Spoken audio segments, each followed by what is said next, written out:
The possibility of a second Donald Trump presidency has the intelligence community on edge. A new Politico report reveals that top officials are concerned a Trump administration would fundamentally overhaul spy agencies, leading to a, quote, politicization of intelligence gathering.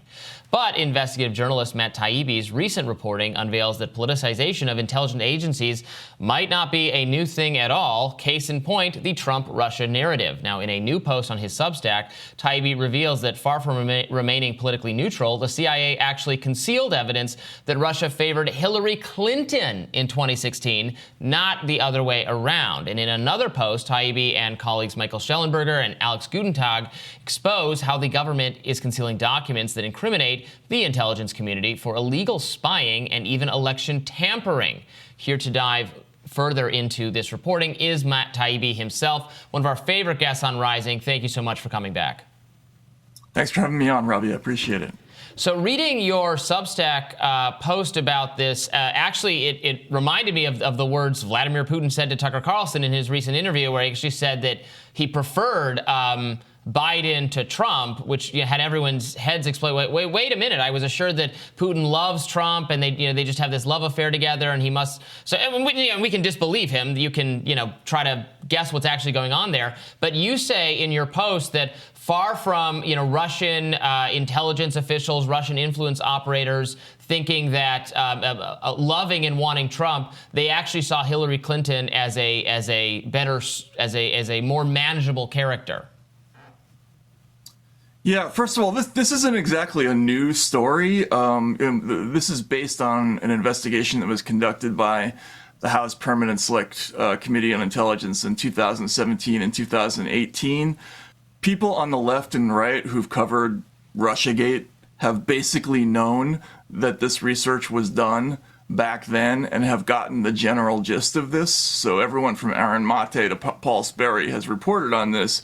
But what we got that was a little bit new were some direct quotes about things that were left out of this intelligence assessment. Things like the idea that Russia was comfortable with Hillary Clinton, that they saw her as representing continuity, that manageable and representing continuity.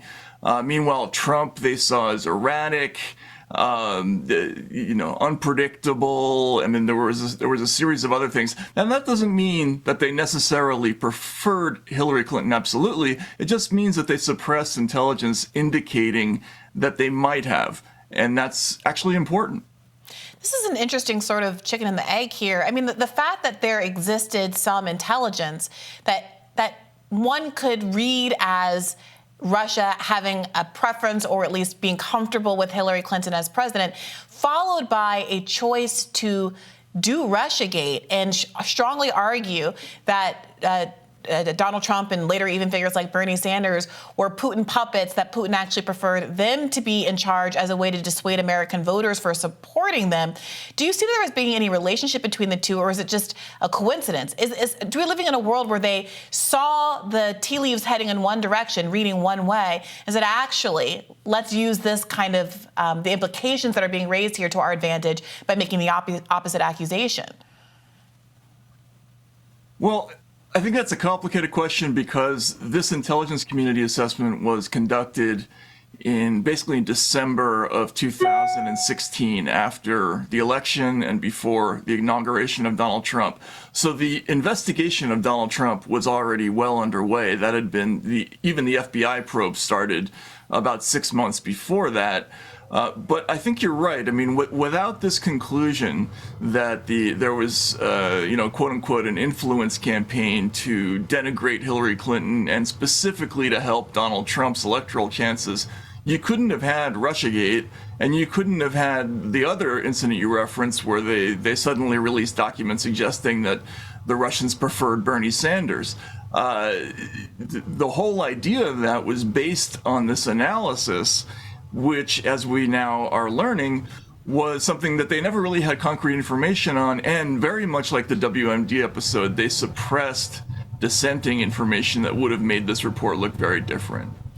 Right, I think that's the key. What you're saying is the actual picture was mixed. And this makes sense. Russia actually evaluated the candidates and decided that they sort of had strengths and weaknesses to both of them. But what you heard and what the media constructed following the intelligence and what intelligence people were saying to the media was that Russia preferred Trump to such a degree that there is still to this day open speculation by people like Nancy Pelosi and Jen Psaki that Trump must be paid by or blackmailed by or something there with respect to Putin. So powerful is the idea in the media that Russia preferred Trump to that degree. Right, and I talked to people who did these kinds of analyses before this episode, who worked in the intelligence community, and one of the things they said to me is, you're not going to get a document that says we prefer Donald Trump or we prefer X. That's just it's going to be very rare for that to happen. So you're always sort of making inferences and drawing conclusions, which is a legitimate intelligence activity. Of course, you can do that. The issue here is that they did say this concretely, that Russia actually preferred Trump and that they wanted to denigrate Hillary Clinton. And what was that based on? Over time, it came out that this was based on just a very few sources. In fact, there was one particular human source that eventually was described as being instrumental in making this conclusion. And this was somebody that really only Director John Brennan had direct access to.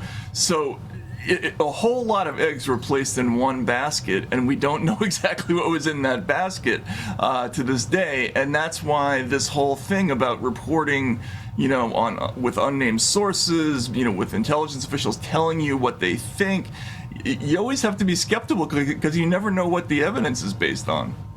So the important real takeaway and implication here seems to be that the intelligence agencies are putting their thumb on the scale for Democrats. So they preferred Hillary Clinton, and the framing of this is the Donald Trump, potential Donald Trump second term, going to set the intelligence agencies on edge? But I want to ask you, do they really need to be worried given Donald Trump's lack of follow through on really doing anything to reform the intelligence agencies during his first term? Is there any reason to believe that the intelligence agencies would really be threatened meaningfully by Donald Trump returning to office?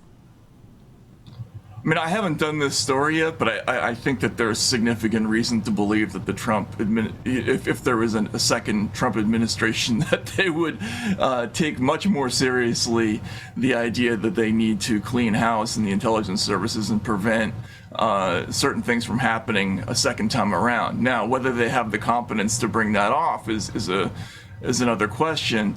But this story is significant because, if it is indeed true that they cooked this intelligence and that story was not right from the beginning, we're talking about almost 8 years of news stories and propaganda that were based on a faulty premise. And that's pretty significant, especially since they keep reviving the same idea. And they just did it a couple of weeks ago.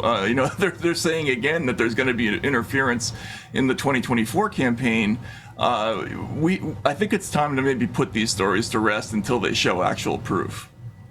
Yeah, and perhaps put to rest the idea that these agencies or the people who staff them are not politicized and are only going to be politicized in the event that Donald Trump makes them so. I mean, these were government employees helping to tip the scales on political questions, policy questions. The idea that it's not politicized is laughable, but I suppose there are still people in the media who are pursuing that kind of idea, or pushing that kind of idea, I should say.